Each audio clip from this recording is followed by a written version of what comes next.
Hello, welcome back to my channel.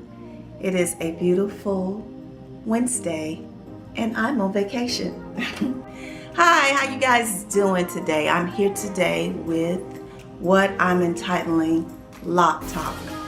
I wanted to do this video because there are so many myths about locks and misconceptions and opinions and ideas, and I have learned through my 5 months of my journey that each lock experience is going to be different.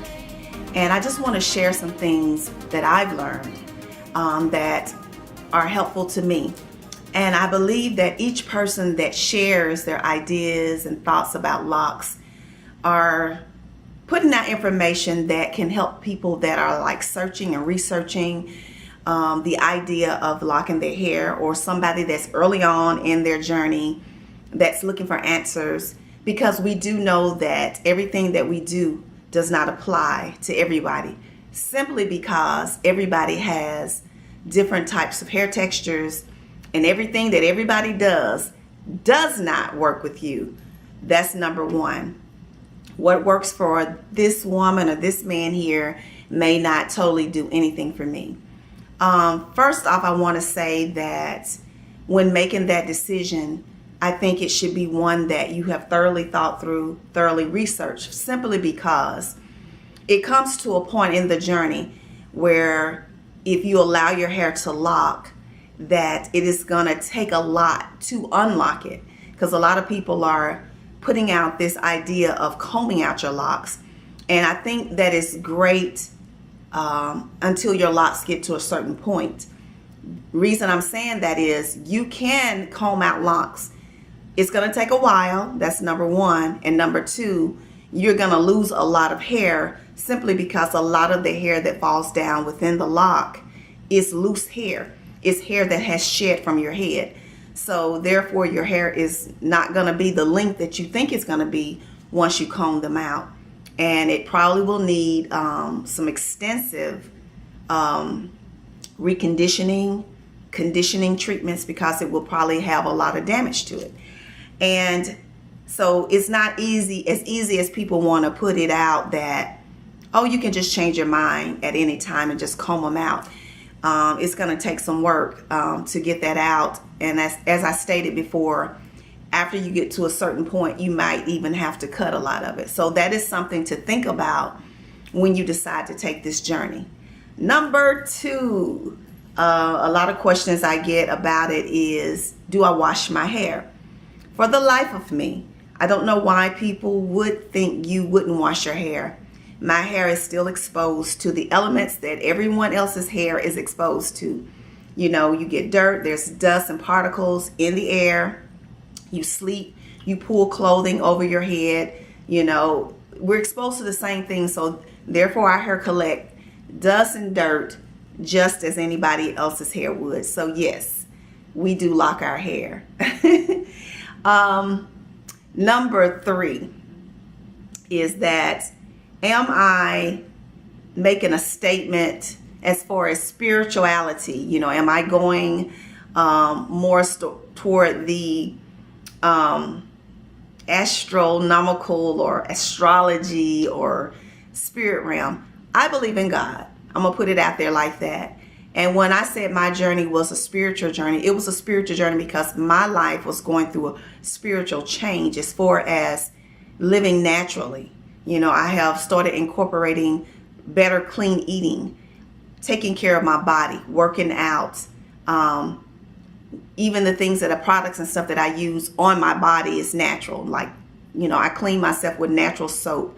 I do oil pulling with coconut oil. I wanted to incorporate a cleaner living. So that's a spiritual journey within my body that I was taking. So it has nothing to do with the moon and the stars. You know, mine had to do with me wanting to spiritually clean up my life from head to toe. And that's simply put, you know, because I believe in God and He is my Lord and Savior. So no, I'm not following moons and stars. And for those that are, more power to you. The other thing is that I do not smoke weed, have not smoked weed, will not smoke weed. You know, for whatever reason, I mean, I guess because of stereotypes, a lot of time locks are being associated with people who smoke weed for whatever reason. You know, I'm not going to even try to even understand that, but no.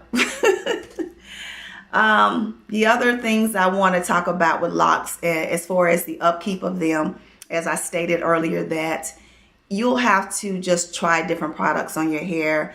As far as oils are concerned, I really honestly don't feel that you have to do a lot of different types of shampoos, because, you know, basically with the natural hair, it's just like with my natural loose hair, I wanted to cut out a lot of chemicals. So therefore I used a lot of products that were natural, you know, non-parables and, you know, sulfates. I didn't want to use that. So therefore that's the same thing that I do now with my locks. I continue on that particular journey, to condition or not to condition.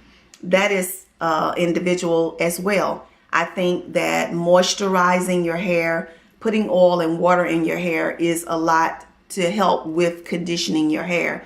Moisture is a conditioner in itself.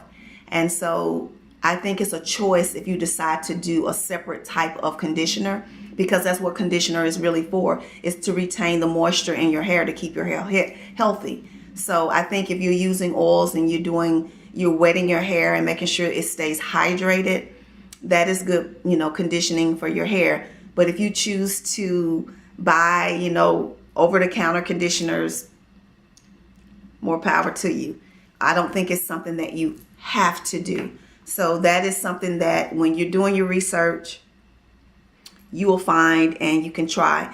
I do know a lot of people have stated, because I didn't do it in my first and second month, if you're twisting your hair, comb coils or two-strand twist, it can be harmful in that when you wash your hair and condition it, it can unravel your comb coils or your twists. So that might be a reason why a lot of people are against it.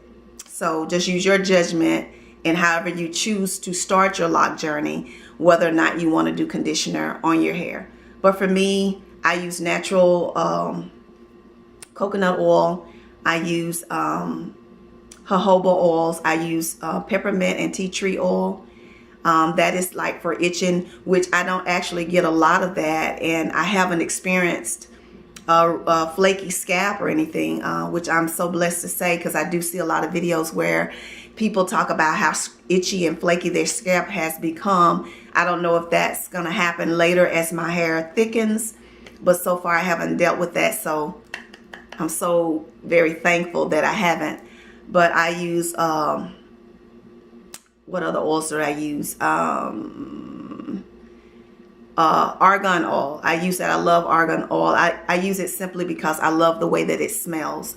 And then I use the Taliawaji healing oil, which has a combination of all of those oils in it.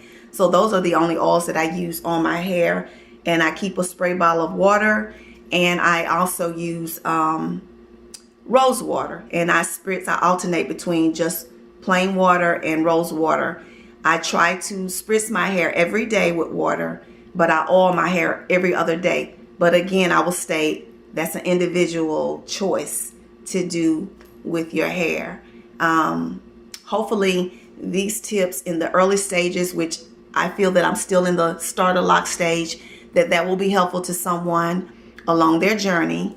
And if you have any questions, I did a lock tag earlier as to how my journey started and everything. So if you want to view that, if you have not, I will link in the description box below a link to that video so that you can watch that video.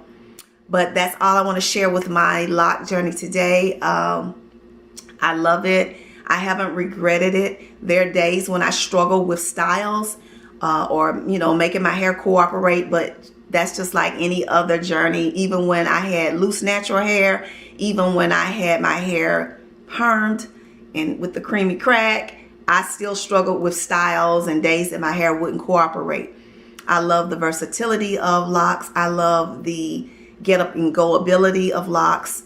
I love the fact that it makes me feel like a Black woman. I like the fact that I can accept myself in this natural states, because people will judge you. I noticed that when I wore a lot of wigs and weave, that my attention is different from the attention that I get now, and that's fine, because I feel like you can weed out the fake people or the people who have bad intentions, and maybe allowing myself to be more natural will draw in people who have more of a earthy or natural thought process, and that's okay with me. So that's all I have today. I hope you guys enjoyed this video. Please give me a thumbs up. Please like and subscribe. My next upcoming video will be my giveaway video, and I will be linking how to play this game to be rewarded with that beautiful gift that I showed you in that video. So you guys have a wonderful rest of the day, and I will get back with you in another video. Peace and love.